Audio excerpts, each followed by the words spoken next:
ଏବେ ଆମର ପ୍ରସ୍ତୁତ ହେଇଗଲା ଆମର କଞ୍ଚା ଚିଙ୍ଗୁଡ଼ି ତରକାରୀ। କଞ୍ଚା ଚିଙ୍ଗୁଡ଼ି କଞ୍ଚା ଆଳୁର ମସଲା ତରକାରୀ ଆମର ରେଡ଼ି ହେଇଗଲା କଞ୍ଚା ଇଲିଶ ତରକାରୀ।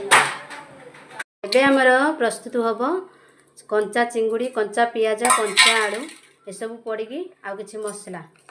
ଯେହେତୁ ମସଲା ଆମର କଲର୍ ଲଙ୍କାଗୁଣ୍ଡ, କାଶ୍ମୀରୀ ରେଡ୍ ଚିଲି ପାଉଡ଼ର, ଆଉ କିଛି ଅଦା ରସୁଣ ଜିରା, ତାକୁ ମଧ୍ୟ ରସୁଣ ସବୁ ପଡ଼ିକି ପେଷ୍ଟ ହେଇଛି, ତାକୁ ମଧ୍ୟ ସବୁ ପଡ଼ିବ। ପଡ଼ିକି କିଛି ସ୍ୱାଦ ଅନୁସାରେ ଲୁଣ ଆଉ କିଛି ହଳଦୀ ଗୁଣ୍ଡ ତାକୁ ମଧ୍ୟ ପକାଇ ଦେଇଛି।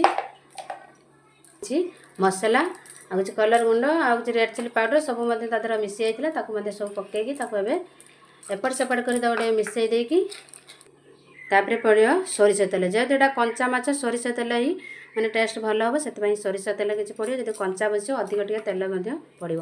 ଏସବୁ ଭଲ ଭାବରେ ଗୋଳେଇ ଗାଳେଇ ଦେଇ ତାପରେ ଆମେ ଏବେ ସବୁ ପଡ଼ି ଗୁଳାଇକି ଏବେ ଆମର ବସିଗଲା